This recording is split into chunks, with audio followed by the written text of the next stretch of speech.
अब हम लोग देखते हैं कि कैरनॉट का प्रिंसिपल, देखिए कैरनॉट साइकिल अलग चीज है, कैरनॉट थ्योरम अलग चीज है ना, या कैरनॉट प्रिंसिपल अलग चीज है, कैरनॉट थ्योरम या कैरनॉट यहां पे प्रिंसिपल, ठीक है। अभी मैंने बोला था, देखो हमने क्या बोला था कि जो एफिशिएंसी का फार्मूला आया है, जो एफिशिएंसी का फार्मूला आया है, दो फार्मूले आए थे थर्मल एफिशिएंसी का, एक तो आया था 1 माइनस TL/TH। कहोगे सर ये आपने तो प्रूफ नहीं करवाया है। बिल्कुल, अभी मैंने प्रूफ नहीं करवाया है, आगे हम लोग को जैसा टाइम मिलेगा हम वहां पे प्रूफ करेंगे, ठीक है। ये हमारा है रिवर्सिबल ओनली, ये किसके लिए वैलिड है, रिवर्सिबल ओनली। और एक और थर्मल एफिशिएंसी आया था, क्या, नेट वर्क डन बटे हीट सप्लाई। हीट सप्लाई को QS लिखो या QH लिखो, है ना, हम लोग QH लिख रहे हैं तो इस नाते। और नेट हीट सप्लाई क्या था, अरे यार देखो यहां देखो,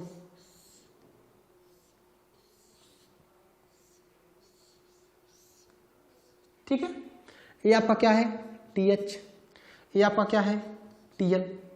यहां से हीट कितना आया QH, यहां से हीट आया QL। समझ पा रहे, ये देखो, और ये यहां से इंजन, ये इंजन का वर्क है, ठीक है। तो कहोगे कि सर ऐसा है मुझे WE पता करना है, तो क्या तरीका है। मैं आपसे कहूंगा कि ऐसा है बच्चा, आप फर्स्ट लैब थर्मोडायनेमिक्स लगा दो। तो कि सर मेरे पास तो फर्स्ट लैब थर्मोडायनेमिक्स के दो इक्वेशन थे, एक तो साइक्लिक इंटीग्रल ऑफ हीट बराबर साइक्लिक इंटीग्रल ऑफ वर्क था, ठीक है, और दूसरा इक्वेशन था डेल्टा Q बराबर DE प्लस डेल्टा W, और DE के जगह पे मैंने दूसरा बार डेल्टा Q बराबर DU प्लस डेल्टा W लिखा था। फर्स्ट लैब थर्मोडायनेमिक्स वाला आप देखिएगा, वहां पे मैंने पढ़ाया है। तो मैं बोलूंगा कि भाई इसमें से कौन सा इक्वेशन लगाओगे, तो आप कहोगे कि सर ये इंजन है और ये इंजन ऑपरेट कर रहा है साइकिल पे, तो चूंकि ये इंजन है और ये इंजन ऑपरेट कर रहा है साइकिल पे, इस नाते मैं साइकिल वाला इक्वेशन लगाऊंगा, प्रोसेस वाला इक्वेशन नहीं लगा सकता। तो साइकिल वाला इक्वेशन लगा दीजिए, साइकिल वाला इक्वेशन लगा दीजिए। आप कहोगे कि सर क्या मैं सोर्स वाले के लिए लगाऊं, अरे भाई सोर्स सिंक तो प्रोसेस है, तो उस पे तो लगा ही नहीं सकते। आप लगाओगे किस पे, इंजन पे। इंजन पे देखिए यहां से हीट सप्लाई कितना आया QH, हीट कितना गया QL, बोलो, और यहां पर WE। आपको कोई चीज रटने की जरूरत नहीं है, कुछ भी रटने की जरूरत नहीं है, एकदम सब कॉन्सेप्ट क्लियर होगा। अब अगर ये आपका सिस्टम है, ये क्या है, ये आपका सिस्टम है। अब क्या बोला था हमने, सिस्टम पे हीट ऐड करोगे तो पॉजिटिव होगा, तो भैया इसको लिख लो पॉजिटिव। सिस्टम से हीट बाहर निकलेगा तो क्या होगा, नेगेटिव होगा, तो इसको लिख लो नेगेटिव, ठीक है। वर्क सिस्टम के द्वारा किया जाएगा तो पॉजिटिव होगा, तो इसको लिख लो पॉजिटिव। बढ़िया है, बस काम खत्म। क्या लिखोगे, कहोगे कि सर ये साइकिल पे है तो फर्स्ट लॉ लगा सकता हूं, डेल्टा Q बराबर डेल्टा W, ये वाला इक्वेशन लगा सकता हूं। आप कहोगे कि सर मुझे कैसे पता ये रिवर्सिबल है, तो मैं कहूंगा अरे यार आप इस इक्वेशन को लगाने के लिए कोई जरूरी थोड़ा नहीं कि इंजन रिवर्सिबल हो, इसको लगाने के लिए 3 कंडीशन जरूरी है। सिस्टम क्लोज होना चाहिए, क्लोज सिस्टम है बिल्कुल, चलिए। दूसरा क्या होना चाहिए, साइकिल पे ऑपरेट करना चाहिए, बिल्कुल इंजन हमारा साइकिल पे ऑपरेट करना चाहिए। तीसरा क्या कंडीशन होना चाहिए, रिवर्सिबल इरिवर्सिबल दोनों के लिए एप्लीकेबल है। तब मैं ये नहीं सोचूंगा कि ये वाला इंजन मेरा रिवर्सिबल है कि इरिवर्सिबल, मैं कान बंद करके इस वाले इक्वेशन को लगा दूंगा, एकदम बंद करके मैं इस वाले इक्वेशन को लगा दूंगा। अभी मैं सब चीज यहां पे क्लियर कर देता हूं कि एक्चुअली ये वाला इक्वेशन मैंने क्यों लिखा था, कि दोनों के लिए ये वाला इक्वेशन मैंने किसके लिए लिखा था, it is valid for reversible और इरिवर्सिबल दोनों के लिए ना। क्यों, इसका मीनिंग आप समझिए कि ऐसा क्यों कह रहे हैं हम, ठीक है। अब देखो ये वाला तो पॉजिटिव है, तो कहोगे कि सर इसको लिख दो QH पॉजिटिव, QL नेगेटिव है तो सर इसको लिख लो QL नेगेटिव में, और ये हो गया वर्क इंजन का, है? तो यही तो नेटवर्क हुआ, यही तो नेटवर्क हुआ। और ये हुआ क्या, QH माइनस QL बटे QH। अरे यार ये वाला कहां से आया? बोलोगे सर ये वाला यहां से आया। आया यहीं से तो आया है। और ये कहां से आया? बोलोगे सर ये वाला तो यहां से आया, यही ना? तो मैं बोलूंगा ऐसा करो, अगर आपको पता करना है कि भैया ये वाला इक्वेशन रिवर्सिबल के लिए है कि इररिवर्सिबल के लिए, तो आप जहां से डिराइव किए हो उसको पकड़ते हुए चले आओ। अब देखो कि अगर ये वाला इक्वेशन किसके लिए वैलिड है? रिवर्सिबल इररिवर्सिबल दोनों के लिए। तो इससे ये आया है तो ये वाला भी वैलिड होगा रिवर्सिबल और इररिवर्सिबल दोनों के लिए। तो यानी कि जब इससे ये आया है तो ये भी वैलिड होगा रिवर्सिबल और इररिवर्सिबल दोनों के लिए। समझ पा रहे हो? फिर आप कहोगे कि सर इस वाले इक्वेशन से ये वाला समझ में नहीं आया कि ये वाला यहां से कैसे आ गया। ठीक है, तो मैं आपको थोड़ा सा शॉर्टकट तरीके से बता दे रहा हूं, क्योंकि यहां पर अगर मैं वो करने लगा तो कम से कम ये आधे घंटे का टाइम चाहिए। तो हम थोड़ा सा इजिली, मतलब कुछ और चीजों को मैं शॉर्टकट तरीके से आपको बता देता हूं। बाकी जैसे डेरिवेशन होता है वो हम लोग रिवर्स कार्नोट साइकिल में या कार्नोट साइकिल में पढ़ेंगे। ठीक है, चलिए हम लोग बाहर चलते हैं। यहां देखिए, चलिए यहां देखिए, एक्चुअली मीनिंग यहां पे समझ में आएगा आपको। चलिए, याद हो अगर तो थर्मल एफिशिएंसी की वैल्यू आ चुका है। क्या आया है बच्चा? QH माइनस QL बटे QH। और मैंने कहा कि भैया ये वैलिड है किसके लिए? रिवर्सिबल और इररिवर्सिबल इंजन दोनों के लिए वैलिड है। समझ पा रहे हैं? तो आप कहोगे कि सर इससे, अब देखो यहां देखिए, इसको देखिए, ये अगर TS है, ठीक है, आगे मैं डेरिवेशन इसका दूंगा। ये टेम्परेचर एंट्रोपी प्लॉट है। अब कहोगे कि सर मैं हीट ऐड कर रहा हूं, ठीक है, और हीट यहां पे देखो, ये वाला इंजन था ना, देखिए यहां का ये टेम्परेचर TH है, यहां से आपने हीट ऐड किया QH, और यहां इंजन था, ये इंजन कुछ वर्क कर रहा था WE, और ये ऐसे ऑपरेट कर रहा था, ये मैंने E लिख दिया, ये यहां पे कुछ रिजेक्ट कर रहा था, और यहां ये आपका TL था। यही सेम इंजन जो मैंने वहां बनाया था वही सेम इंजन बना दिया। अच्छा ये बताओ ये आइसोथर्मल है कि नहीं? आइसोथर्मल है ना, आइसोथर्मल हीट रिजेक्शन। बोलो भाई इसका टेम्परेचर चेंज हो रहा है क्या? नहीं, है ना। अब इंजन के लिए हीट एडिशन है, सोर्स के लिए ये हीट रिजेक्शन है, लेकिन इंजन के लिए हीट एडिशन है। हम यहां जो कैलकुलेशन कर रहे हैं इंजन के लिए कर रहे हैं कि सोर्स के लिए? सोर्स के लिए। तो जब सोर्स के लिए कर रहे हो तो सोर्स के लिए तो हीट एडिशन हुआ ना, तो आप यहां कर लो TH और यहां कर लो बच्चा TL, लोअर टेम्परेचर, है ना। और ये तो TL है ये कम है TH से। समझ पा रहे हो? तो ऐसे बना दो, देखो एकदम एक लाइन का भी आ जाएगा, अब सब चीजें आपको क्लियर हो जाएगी। ठीक है, आप कहोगे कि सर चलो ये वाली तो टेम्परेचर लाइन है, अब इस पे हीट ऐड करो। तो ये देखिए, ठीक है, यहां से हमने हीट ऐड कर लिया। कितना हीट ऐड करोगे? क्योंकि सर हम यहां पे हीट ऐड करेंगे, कितना हीट आया? QH, ये QH हीट तो आया था, QH हीट आया था, ठीक है, कितना हीट आया था? QH। अच्छा अब क्या करो,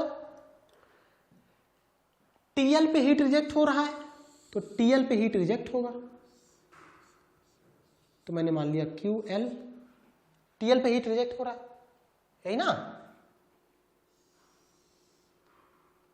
ठीक है, अब मैं एंट्रोपी 0 से नहीं शुरू करके यहां से शुरू कर देता हूं। सपोज करिए तो मैं लिख रहा हूं दिस इज 1 2 3 4।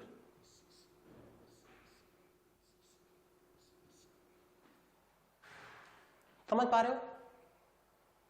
अब देखो हीट सप्लाई कितना होगा, अगर आपको थोड़ा सा भी बेसिक्स पता हो थर्मोडायनेमिक्स का, आपको पता हो तो हीट कितना होगा?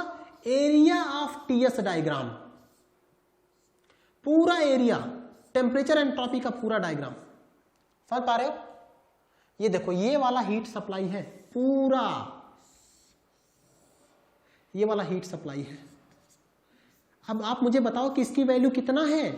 आप कहोगे कि सर इसके एरिया के बराबर है ना, इसके एरिया के बराबर है। कहां से आया, डेल्टा क्यू बाई टी बराबर ds। ये किसके लिए वैलिड है, this is valid for internally reversible. तो डेल्टा क्यू बराबर टी ds, यहां से देखो हीट किसके बराबर होगा, टी ds। तो total heat total temperature entropy curve के बराबर होगा। तो अब बताओ इसमें देखो ये जो है चौड़ाई ये कितना है, बोलोगे कि सर S3 माइनस S4, मैं इसे लिख दे रहा हूं डेल्टा S। और इसको क्या बोलोगे बच्चा, कहोगे कि सर ये तो TH है, इसे क्या बोलोगे, कहोगे सर ये तो TH है। तो इसका एरिया क्या कहोगे बच्चा, QS बराबर, यहां से हमें पता चल गया QS की वैल्यू हमें पता चल गया कि QS बराबर है TH इंटू डेल्टा S। समझ पा रहे हो, इसको और डिटेल में मैं आगे पढ़ाऊंगा, ठीक है। अब यहां देखो कोई कहेगा कि सर मुझे QL बता दो, कहूंगा कि भैया जो ये वाला है ये वाला एरिया बता दो मुझे, कहोगे कि सर ये वाला एरिया तो मेरे ख्याल से TL इंटू डेल्टा S होगा, है ना, TL इंटू डेल्टा S होगा। अब यही पुट कर दो, यहां पे देखो इसको हम लोग पुट करते हैं।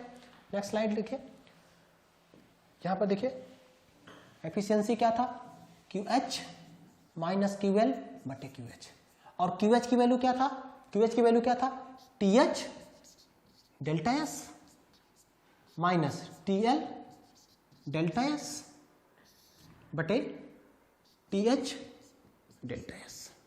अब देखो ये कैंसिल आया, TH माइनस TL बटे TH। यहां तक तो था रिवर्सिबल और इरिवर्सिबल दोनों के लिए, लेकिन ये वाला अभी मैंने बताया था ना इस वाले इक्वेशन में, देखिए ये किसके लिए वैलिड है, this is valid for internally reversible यानी कि रिवर्सिबल इंजन्स, है ना। तो जब ये रिवर्सिबल के लिए वैलिड है तो ये वाला जब इक्वेशन आप यूज करोगे तो इरिवर्सिबल के लिए वैलिड थोड़ा होगा। तो जैसे ही आपने यहां तक तो दोनों के लिए वैलिड था, ये वाला इक्वेशन सारे इंजन के लिए लगा दोगे बिना कुछ सोचे, लेकिन ये वाला इक्वेशन आपको देखना पड़ेगा, ये वाला इक्वेशन आपको देखना पड़ेगा। तो this is valid for reversible engine only, ठीक है। आगे हम लोग इस चीज को प्रूव भी करेंगे, मेरे ख्याल से इट्स वेरी सिंपल, कुछ है ही नहीं इसमें। तो मैं ईटा TH रिवर्सिबल लिख देता हूं, समझ पा रहे हैं, ये मेरा डेरिवेशन हो गया, clear, okay. So let us यहां देखते हैं हम लोग ये कैरनॉट प्रिंसिपल। तो हम कैरनॉट प्रिंसिपल देख रहे थे, तो हमें पता चल गया कि साइकिल हमारे पास जो इंजन होगा वो दो तरह का होगा, एक्चुअली बोलूं तो तीन तरह का होगा।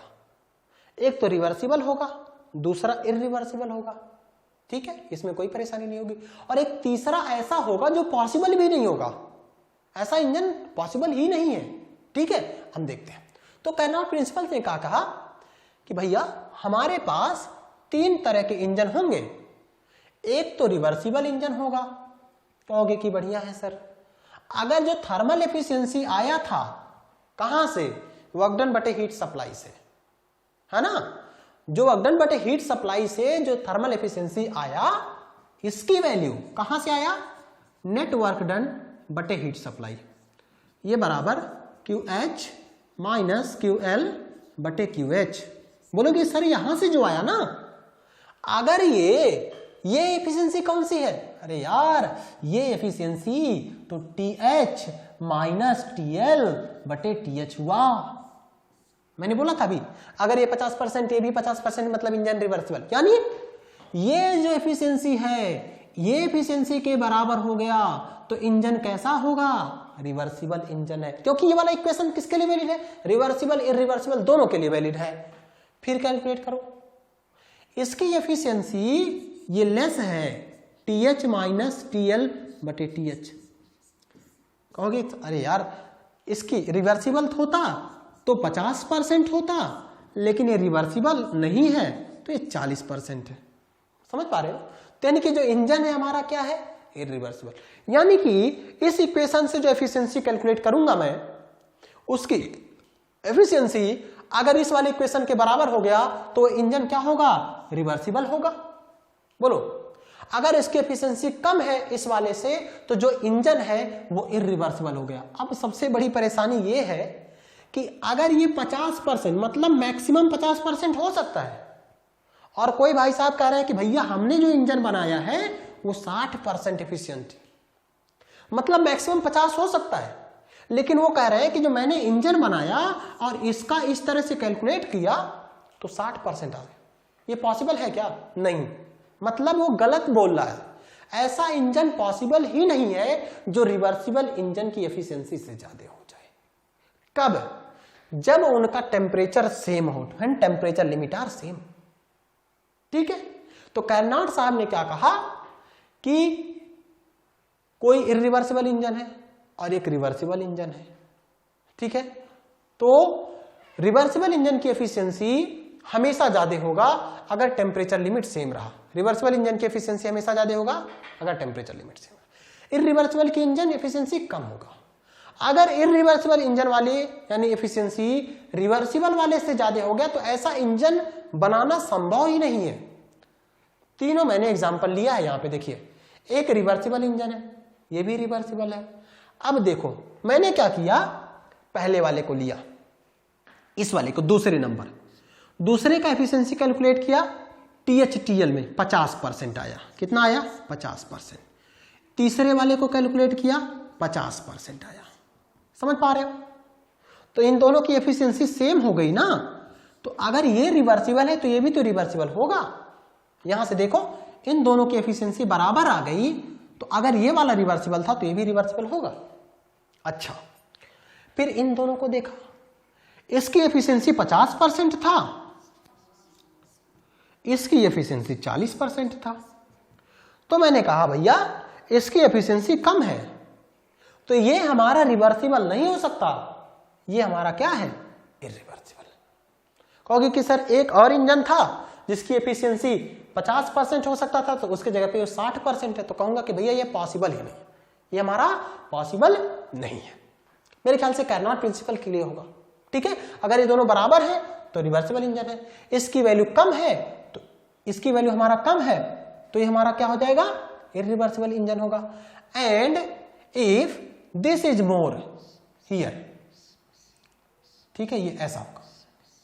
ठीक है, अगर ये वैल्यू इससे ज्यादा है, ईटा TH here is more than eta TH reversible.